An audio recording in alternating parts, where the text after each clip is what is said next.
চট্টগ্রাম বন্দরে আজ অনির্দিষ্টকালে ধর্মঘট শুরু করছেন কর্মচারী শ্রমিকরা। আপনাদের এই বিষয়ে বিস্তারিত জানাতে চাই আমার সহকর্মী আলামিন শিকদারের মাধ্যমে।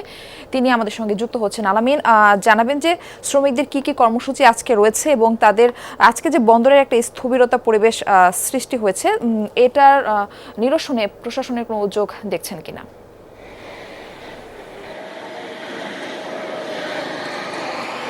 মারফি, বন্দর কর্তৃপক্ষের এখন পর্যন্ত এই সংকট নিরসনে যে যারা কর্মবিরতি পালন করছে, ধর্মঘট পালন করছে, তাদের সাথে এখন পর্যন্ত কোনো বৈঠক হয়নি, বরং তাদের বেশ কয়েকজনকে বিভিন্ন জায়গায় ট্রান্সফার করা হয়েছে। এই অভিযোগগুলো যারা কর্মবিরতি এবং ধর্মঘট পালন করছেন সেসব শ্রমিকরা আমাদেরকে জানাচ্ছেন এবং তারা যে বিষয়টি আমাদেরকে বলছেন যে যতক্ষণ পর্যন্ত এই যে ডিপি ওয়ার্ল্ডকে বন্দরের সাথে বন্দরের কাজ সম্পূর্ণভাবে বুঝিয়ে দেয়া এনসিটি কন্টেনার টার্মিনাল যেটা রয়েছে, এনসিটির অর্থাৎ নিউমরি কন্টেনার টার্মিনাল, এইটি বুঝিয়ে দেওয়ার যে চুক্তি হয়ে গেছে এবং হাইকোর্ট থেকে চুক্তি বৈধ ঘোষণা করা হয়েছে, এই যে বিষয়টি সেটি শ্রমিকরা কোনোভাবেই মেনে নিচ্ছে না এবং তারা বলছে একটি লাভজনক বন্দর যেটি পরিচালনায় দেশ লাভবান অবস্থায় আছে সেটি কোনোভাবেই দেওয়া যেতে পারে না। এতে একটি বিদেশি স্বার্থ যেভাবে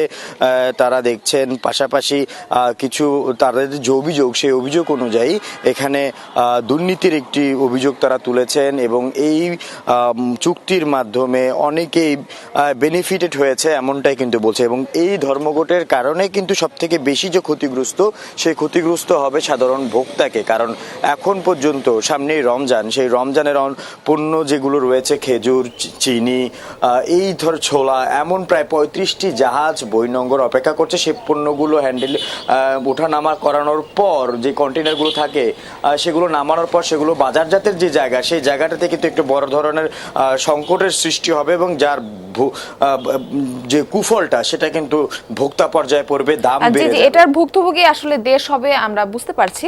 আপনাকে ধন্যবাদ আমাদের সঙ্গে যুক্ত হবার জন্য। কি বুকে বাংলাদেশ আর হাতে বিদেশি? এই যে হোয়াইট প্লাস প্রো সেনসিটিভ স্কয়ারের